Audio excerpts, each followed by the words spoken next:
Bom dia, boa tarde e boa noite. Bem-vindos ao podcast Lunáticas, onde reunimos conversas sobre ciclos menstruais, saúde sexual e saúde reprodutiva. Eu sou Lara Carvalho, coordenadora do projeto Nossos Ventres, do qual esse podcast faz parte. E o projeto Nossos Ventres tem como principal objetivo desenvolver atividades de formação e disseminação de informações, especialmente com relação à menstruação e outros aspectos da saúde sexual e reprodutiva.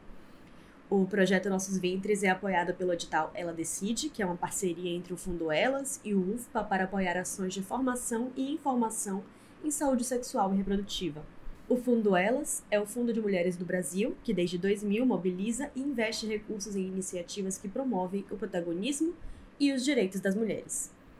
O UFPA é o Fundo de População das Nações Unidas, a agência da ONU especializada em demografia, juventude e saúde sexual e reprodutiva. O UFPA promove o direito de cada mulher, homem, jovem e criança a viver uma vida saudável, com igualdade de oportunidades. O edital Ela Decide faz parte de uma iniciativa maior do UFPA, que inclui também a campanha Ela Decide Seu Presente e Seu Futuro. Conheça a campanha Ela Decide no site eladecide.org e para saber mais sobre o projeto Nossos Ventres, acesse o site nossosventres.org. Bom, antes de começarmos, eu acho importante me apresentar um pouquinho melhor, já que a gente vai se falar bastante nesses próximos episódios.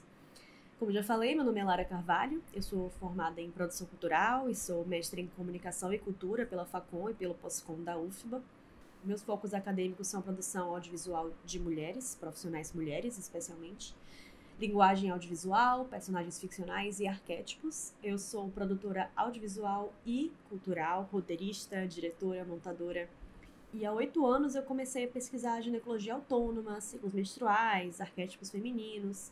Eu me formei como doula, me formei como instrutora de Hatha Yoga, como Moon Mother, né, que é a mãe lua, que é o método da Miranda Gray. E comecei a desenvolver trabalho de terapia energética e acompanhamento cíclico menstrual a partir de rodas, círculos e vivências para pessoas com corpos menstruantes. Eu queria começar explicando um pouco do porquê o nome desse podcast é ser Lunáticas, que também é o nome do círculo que eu organizei com diversos encontros em Salvador, Bahia, em 2018. Bom, todos somos, até certo ponto, tipos lunares, porque a lua é uma força importante não só no horóscopo de todos nós, em que ela simboliza o nosso lado emocional, o nosso desejo de segurança, a nossa necessidade de ter um lar e raízes, os vínculos que temos com nossas mães. Tudo isso é normal, mas o nosso mundo nos ensinou que isso é ruim, que devemos ser racionais, que devemos ser pouco emotivos, que devemos ser orientados para resultados. Na astrologia tradicional, a lua representa as mulheres, representa as emoções, a alimentação, a maternidade, o ciclo menstrual, os seios, o estômago. Tem um livro chamado O Efeito Lunar, de Arnold L. Lieber, que foi publicado em 1978. E nele, o autor descreve os efeitos da lua no comportamento humano. Lieber cita dezenas de estudos que mostram um aumento do estresse emocional durante as luas cheia e nova. Ele pega um hospital psiquiátrico da rede pública no Texas que constatou um aumento significativo de internações durante a lua cheia e o quarto minguante. E o psiquiatra M. H. Stone registrou aumentos de episódios maníacos durante as luas cheia e nova. Acontece que todos somos afetados pelas mudanças astrológicas e pela sociedade patriarcal. Mas, culturalmente, as mulheres mais do que os homens são negativamente afetadas pelo afastamento de nossa natureza cíclica. Nós somos forçadas a viver num mundo simplesmente solar. Nossa ciclicidade e nossa profunda relação com o nosso emocional são tratados com um traço negativo, como uma fragilidade, uma irracionalidade. Como se a vulnerabilidade não fosse um dos aspectos mais importantes da força. Isso é, obviamente, o resultado de um processo de milhares de anos. Primeiro do nosso afastamento da natureza, depois do nosso afastamento umas das outras e, por fim, do nosso afastamento de nós mesmos. E toda vez que uma mulher questionou esses afastamentos ao longo da história, seja de forma consciente ou inconsciente, fomos taxadas de loucas, histéricas, neuróticas, lunáticas. Como se guiar-se pela lua fosse loucura. Então, autodenominar o nosso círculo e o nosso podcast de lunáticas é a nossa forma de tentar associar essa palavra de forma positiva com a nossa natureza cíclica. Somos lunáticas porque a lua nos rege, somos lunáticas porque, como a lua, temos nossas fases, somos lunáticas porque somos natureza, mas principalmente somos lunáticas porque somos corpos de água. Um último adendo que eu gostaria de fazer, antes da gente chegar ao tema do nosso podcast de hoje, é que eu estou, como tantas outras pessoas, tentando ser mais consciente das palavras que uso, especialmente no sentido de tentar usar um gênero neutro. Infelizmente, até onde eu sei, eu sou humana, então eu vou cometer os deslizes aqui e ali. Eu tenho o costume de falar tudo no feminino, no pronome feminino. É um costume de estar falando, interagindo muito com minhas amigas. Ainda estou aprendendo e tentando entender qual a melhor forma de apresentar os termos e as expressões que são utilizadas sem essencializar o nosso sexo biológico.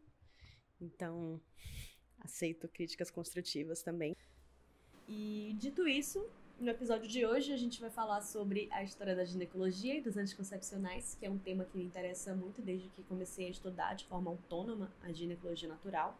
E vamos falar um pouquinho dos dois separadamente, embora são histórias que se cruzem e se tocam e estão juntas. Mas para facilitar um pouquinho, eu queria começar falando sobre a história da ginecologia. Quando a gente olha para a origem da palavra ginecologia, a gente vê que gine vem do grego mulher e logos significa estudo. Ou seja, a ginecologia seria o estudo da mulher. Acontece que o texto mais antigo já conhecido da humanidade sobre ginecologia e sobre medicina em geral é o papiro Kahun, ou Lahun, do Egito, eu acho que se fala assim, que é datado de 1800 anos antes da Era Comum. Ele fala sobre fertilidade, gestação, contracepção, doenças ginecológicas e o que é muito interessante é que o papiro sugere vários tratamentos não cirúrgicos, como a aplicação tópica, a ingestão por via oral das medicinas, e ele considera ainda que o útero pode ser fonte de sintomas que se manifestam em outras partes do corpo. E as sugestões de tratamento incluem também a vaporização do útero, que no papiro é chamada de fumigação, com óleos e incensos. Existe um texto posterior ao papiro Kahun, que ficou mais conhecido, que é a coleção hipocrática, que é uma série de textos sobre medicina acreditados a Hipócrates, mas cuja verdadeira autoria é desconhecida. E é um texto que é datado como do século 5 e 4 antes da Era Comum. Para os textos dessa coleção, os ovários e as tubas uterinas eram desconhecidos, assim como a existência de ligamentos que prendem o útero à bacia. E tudo isso fez com que muitas ideias erradas acerca de mulheres fossem disseminadas, especialmente porque a tentativa era de compreender o corpo da mulher sempre em comparação com o corpo do homem. Como entrar em muitos detalhes, infelizmente deixaria esse podcast enorme, eu vou trazer algumas informações resumidas, começando pelos textos greco-romanos, que tanto em Hipócrates quanto em Aristóteles comparavam o útero a um vaso. Aristóteles considerava, por exemplo, o sangue menstrual um sêmen imperfeito. Seguem as palavras do próprio, abre aspas. A mulher é, com efeito, como um homem mutilado, e o fluxo menstrual é uma semente, mas não pura. Falta-lhe apenas um elemento, o princípio da alma. Fecha aspas. No caso, o princípio da alma seria o sêmen, se vocês não entenderam. Eu não vou nem comentar. Eu vou deixar só isso, ficar aí no ar rapidamente. Se a gente for olhar, muitos dos nomes de partes do corpo humano biologicamente feminino vêm de anatomistas homens. As trompas de Falópio, o ponto G, a glândula de Bartholin, o saco de Douglas, todos levam nomes de homens.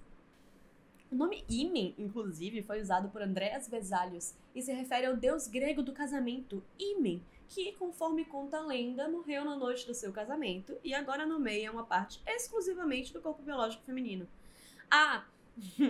E a palavra kleitoris, que se refere ao clitóris, remonta a kleien, que significa calar-se. Falando de nomenclaturas ainda, sabia que a palavra vagina foi dada pelo anatomista alemão Johann Wesling? Não sei se fala assim, gente, é alemão, quem sabe? E vem do latim bainha de espadas, ou seja, o lugar onde o pênis seria inserido durante o ato sexual. Tá na hora de começarmos a rever essas nomenclaturas, né? Outro aspecto que merece a nossa revisão crítica histórica é o chamado pai, entre várias aspas, da ginecologia moderna, que é o J. Marion Sims.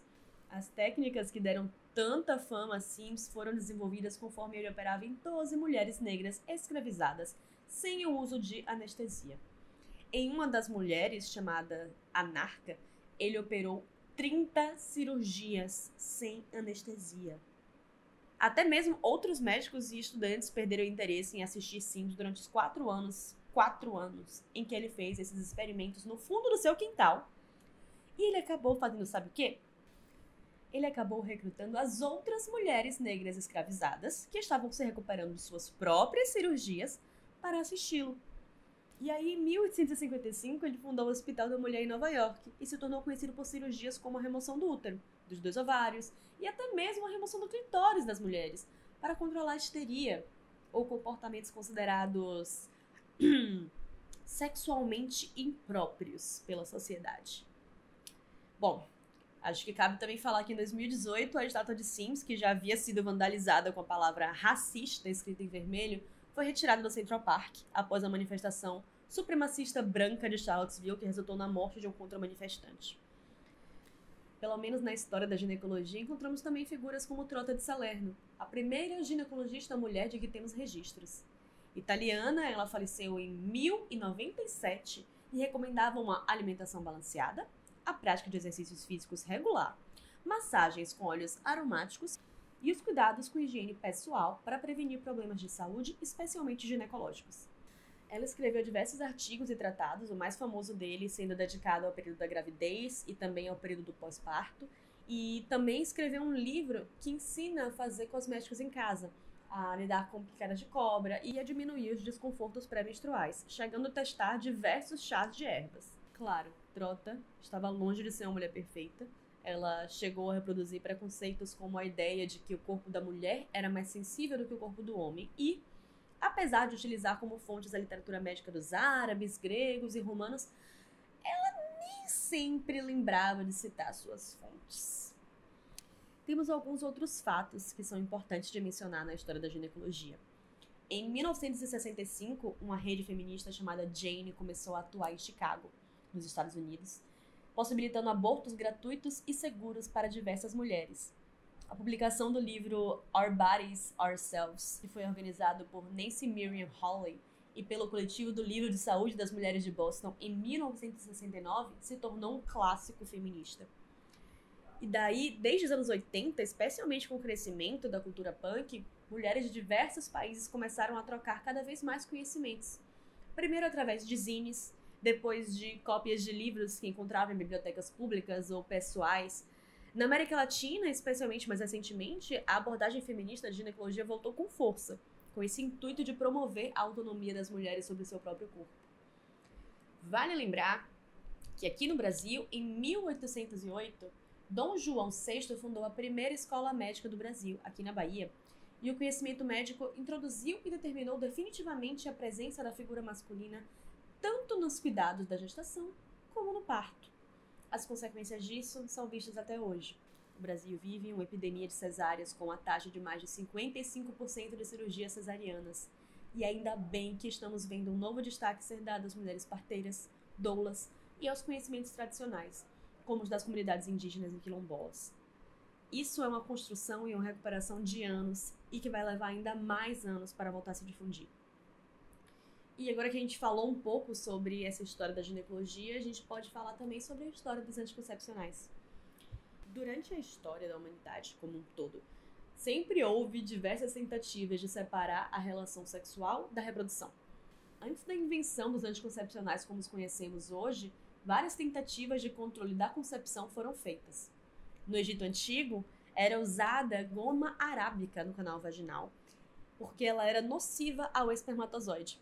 Outra opção também, caso você se sentisse um pouco mais aventurosa, era usar uma mistura de estrume de crocodilo com mel.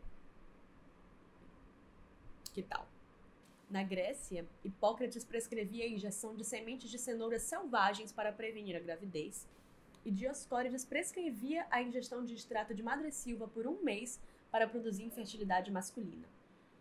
Conta-se que Hipócrates fazia uso de uma espécie de DIU, um dispositivo intrauterino, inserindo objetos no útero por meio de um tubo de chumbo.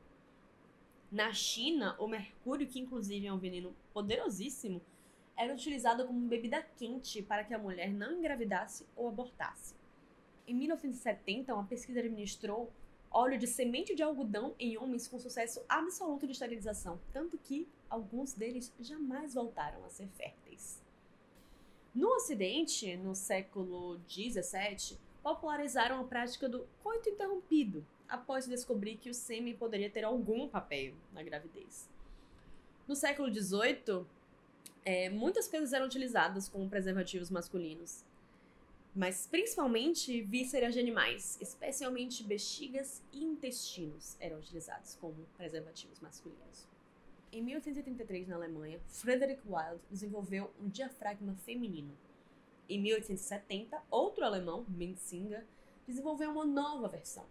Na segunda metade do século XIX, surgiram as camisinhas de borracha vulcanizada, que desde então foram aperfeiçoadas e seguem sendo utilizadas até hoje. Em 1950, a lavagem do canal vaginal com Coca-Cola era uma opção utilizada logo após a relação para evitar a gravidez.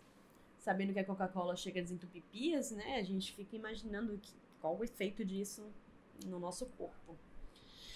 Bom, em 1962, um dispositivo chamado alça de Lippes começou a ser utilizado, até ser substituído pelo DIU de cobre, que tem a forma de T que conhecemos. Em 92, foi lançada a camisinha feminina, parecida com a que conhecemos hoje. Se vocês nunca viram uma, procurem. É incrível. Mas foi em 1960 que a pílula anticoncepcional chegou ao mercado. Eficiente, de fácil acesso, impactou a autonomia das mulheres sobre o próprio corpo, desencadeando uma mudança comportamental na relação das mulheres com o sexo, motivo pelo qual conhecemos essa época hoje como o estopim da revolução sexual. Essas versões da pílula anticoncepcional que se tornaram disponíveis desde os anos 60 são contraceptivos orais que atuam por meio da inibição da ovulação, provocando alterações nas características físicas do endométrio e do muco cervical. O objetivo é basicamente tornar a mucosa menos atraente para os espermatozoides, então eles impediriam a sua penetração na cavidade uterina, e hoje nós temos disponíveis as pílulas combinadas, que associam os hormônios sintéticos de progesterona e estrogênio, e também as mini-pílulas, apenas com progesterona. Porém, existe um lado menos conhecido da criação dos anticoncepcionais. E esse lado diz respeito principalmente às questões de racismo e bioética na utilização destes medicamentos. O que nos leva à pergunta: como chegamos a uma pílula anticoncepcional, de fato? Era uma vez 2 médicos chamados Gregory Pincus e John Rock. Adivinhem, homens brancos, norte-americanos. Eles começaram a desenvolver testes clínicos com pílulas, um protótipo das pílulas anticoncepcionais femininas, e para avaliar a efetividade e a segurança dos comprimidos, eles precisavam realizar mais testes.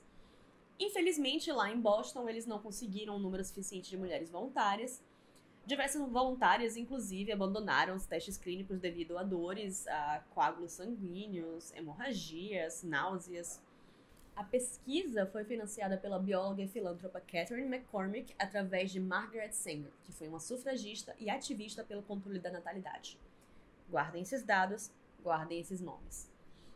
A pílula de testosterona para homens foi sintetizada na mesma época que a feminina e foi testada nos Estados Unidos em prisioneiros na faixa de 18 a 25 anos com eficácia de 100%. Porém, essa pílula não foi comercializada, pois 2 anos após a suspensão da pílula, a maioria dos homens continuava estéril e com uma baixa na libido. Lembra que na China os homens ingeriam semente de algodão para evitar a gravidez? Então, o gossipol é uma substância extraída do caroço do algodão, que interfere na maturação dos espermatozoides e pode causar esterilidade permanente. Nos anos 80, foram desenvolvidos testes com essa pílula masculina gossipol, testada em brasileiros pelo médico baiano Elcimar Coutinho, que inclusive foi o mesmo que escreveu um livro chamado Menstruação, a Sangria Inútil. Sem comentários. A pílula acabou não sendo comercializada porque ela possuía efeitos colaterais muito variados, inclusive alguns muito tóxicos. É nesse momento que eu quero trazer uma fala de Fátima de Oliveira, médica, feminista, emancipacionista e escritora negra sobre os anticoncepcionais. Abre aspas. A contracepção, em particular a hormonal, já está estabelecida como uma prática respaldada cientificamente, o que não significa que seja inócua, ou mesmo que esteja cientificamente pesquisada. A contracepção hormonal, embora seja usada por mulheres em todo o mundo, ainda está em fase de investigação. E esta é uma compreensão tolerante, pois sabe-se há muito que é necessário encontrar anticonceptivos hormonais menos danosos. Por outro lado, os questionamentos sobre os riscos e danos da anticoncepção hormonal praticamente não existem. É emergencial que lutemos para que nas experimentações em seres humanos os impactos sobre a saúde da mulher sejam considerados em todas as fases de sua vida, tendo como parâmetros, além da diferença biológica, as questões relativas à opressão de gênero, à opressão racial, étnica, à inserção nas classes sociais e o contexto geopolítico dos países em que vivem. Fecha aspas. Bom, lembra dos testes de Pincus e Rock? Eles estavam com dificuldade de conseguir voluntárias para os testes, né? Daí eles tiveram a brilhante ideia de testar a pílula em mulheres com doenças mentais em um hospital psiquiátrico associado a Harvard, que era onde eles pesquisavam. Mas nem isso foi suficiente para receber a aprovação da FDA, que era o órgão dos Estados Unidos que deveria aprovar o medicamento. Eles disseram que os testes precisavam ser feitos em larga escala. E o que Pincus e Rock fizeram? Eles foram para Porto Rico. Em Porto Rico, foram cerca de 1.500 mulheres pobres, muitas delas, em sua grande maioria, negras, que ingressaram nos testes. O estudo não contemplava compensação financeira. Délia Mestre, que foi uma das mulheres que participou do teste, disse em 2004: aceitamos rapidamente, sem parar para pensar sobre o assunto. Nos haviam dito que se tratava de um medicamento que evitaria que as mulheres tivessem filhos que sabiam que não conseguiriam criar. Contudo, nenhuma dessas mulheres foi informada sobre os riscos e efeitos colaterais do medicamento. 132 mulheres ingeriram a pílula por 12 meses seguidos. De 718 mulheres que utilizaram a pílula durante menos de um ano, entre 3 e 5 mulheres faleceram. Os números variam um pouco, a depender da fonte, mas o que cabe falar é que durante a pesquisa, essas mulheres não foram examinadas uma única vez. As causas das mortes não foram apuradas. 22% das participantes desistiram dos testes devido aos efeitos colaterais. As pílulas continham progestina, um composto sintético do progestagênio, que tem efeitos similares aos da progesterona, mas numa quantidade 65 vezes maior a que as pílulas têm atualmente. Em entrevista ao New York Times, na época, Pincus assegurou que os efeitos colaterais eram majoritariamente psicogênicos. A maioria deles ocorria porque, sabe, né? As mulheres esperavam que eles aparecessem. Foi somente em 1962, com a emenda Kefauver-Harris, que a indústria farmacêutica foi obrigada a informar sobre os efeitos colaterais dos medicamentos que comercializavam. E foi ainda mais tarde, em 79, que veio uma emenda que vinha requerer a comprovação da segurança, do respeito e da justiça nos testes clínicos realizados. Apesar disso, as pílulas se tornaram rapidamente um dos métodos contraceptivos mais utilizados por mulheres. Em 65, 5 anos após o seu lançamento nos Estados Unidos, 6,5 milhões de americanas tomavam a pílula. Mas desde os anos 70, com a nova fase do movimento feminista, especialmente na sua vertente do ecofeminismo, as críticas aos efeitos colaterais da ingestão de hormônios sintéticos começaram a surgir. Em 69, a jornalista Barbara Seaman publicou o livro The Doctor's Case Against the Pill, em tradução, O Caso do Médico contra a Pílula. Baseado em sua pesquisa, o senador Gaylord Nelson convocou uma série de audiências para investigar os efeitos relatados. Mulheres, especialmente as associadas com movimentos feministas, acompanharam de perto as audiências, mas apenas homens foram convocados a testemunhar sobre a segurança da pílula. Poucas pesquisas foram feitas sobre a relação entre o uso da pílula e o desenvolvimento de alguns tipos de câncer e trombose, embora o registro de casos seja cada vez mais proeminente. Recentemente, o site The Debrief conduziu uma pesquisa com 1.022 leitoras de 18 a 30 anos, das quais 93% já tomaram ou tomam a pílula.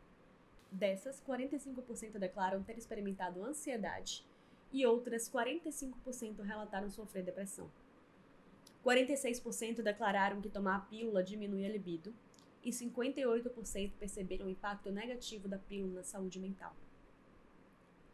Uma pesquisa dinamarquesa comprovou que adolescentes que tomavam a pílula tinham um risco 80% maior de desenvolverem depressão. A questão aqui não é ser incisiva sobre tomar ou deixar de tomar a pílula. Isso é uma escolha que só você pode fazer. Mas nós não podemos fazer essas escolhas sem informações. Além disso, existe uma questão importante, que é a partilha de responsabilidade sobre a contracepção com os homens. Nós somos férteis entre 3 a 7 dias no mês. Em sua idade fértil, os homens são férteis todos os dias do ano. Porque somos nós que sofremos os riscos de um medicamento hormonal. Entre 2008 e 2016, um estudo vinha sendo conduzido com a participação de 320 homens entre 18 e 45 anos e foi parcialmente financiado pelas Nações Unidas. E tratava-se de um anticoncepcional masculino injetável com testosterona sintética e progestina. O anticoncepcional se provou eficaz, mas a OMS exigiu a interrupção da pesquisa devido aos efeitos colaterais, sendo eles espinhas, mudança de humor, dores musculares e alteração da libido. Vamos lembrar rapidamente quais são os efeitos colaterais relacionados aos anticoncepcionais femininos? Listando: dor de cabeça, náuseas, alteração do fluxo menstrual, aumento de peso, surgimento de espinhas, alterações de humor e diminuição da libido. Não vamos esquecer também os possíveis riscos: aumento do risco de trombose, ansiedade, insônia, depressão, complicações venosas, coágulos intravasculares, AVC, infarto do miocárdio, embolia pulmonar, dentre outros. Há muito tempo já se fala da correlação existente entre as pílulas anticoncepcionais e a trombose venosa profunda, que é a formação de um coágulo no interior de uma veia, que pode acontecer em diferentes partes do corpo. O que acontece é que uma parte desse coágulo pode se desprender e seguir pela circulação, chegando até outro órgão, um fenômeno que é chamado de embolia. E a embolia pulmonar é um exemplo de complicação potencialmente grave decorrente da trombose. O motivo pelo qual os anticoncepcionais têm relação com a trombose é porque as pílulas podem provocar um desequilíbrio no sistema de coagulação do organismo. Aí, com a atuação do estrogênio, pode haver um excesso de proteínas procoagulantes, o que aumenta a chance da formação de trombos. Então, se for para usar a pílula, vamos nos informar direitinho sobre a pílula que está sendo utilizada? Converse com seu ginecologista sobre a melhor pílula para o seu corpo, especialmente as que têm altas doses de estrogênio. Tem um estudo que foi realizado em 2015 pela UCLA com 90 mulheres e chegou à conclusão de que o córtex orbitofrontal lateral e o córtex do giro cerebral do cíngulo, na parte posterior, podem encolher em resposta aos hormônios sintéticos encontrados na droga. Ainda precisam haver outros estudos, é claro, para saber se isso chega a afetar de fato as funções cerebrais. Mas o fato é que, ainda hoje, estamos descobrindo os tantos efeitos dos anticoncepcionais a curto, médio e longo prazo na saúde da mulher. Precisamos de pesquisa sobre os efeitos colaterais a curto e a longo prazo da contracepção hormonal na saúde da mulher. Precisamos de maneiras melhores de monitorar as reações das pacientes. Precisamos de mais apoio e conscientização para as mulheres que experimentam efeitos colaterais graves. E, no caso de escolhermos não tomar a pílula, a que podemos recorrer? Vamos discutir sobre isso e muito mais ao longo dos próximos episódios. No nosso site eu vou colocando nas páginas de cada episódio do podcast links ou referências que foram citados ao longo do episódio. Então é só acessar nossosventres.org para saber mais. Muito obrigada a vocês que estão aqui escutando esse podcast até o final. Se vocês desejarem acompanhar o meu trabalho, eu estou no Instagram como @laracarvalho_, que é aquele tracinho que fica embaixo. E o meu site é www.laracarvalho.com. Esse episódio do Lunáticas foi trazido para vocês com o apoio do Fundo Elas e do UNFPA através da edital Ela Decide. Acessem os sites eladecide.org e nossosventres.org para saber mais sobre os projetos e siga-nos nas redes sociais em @fundoelas e @nossos_ventres. Até o próximo episódio.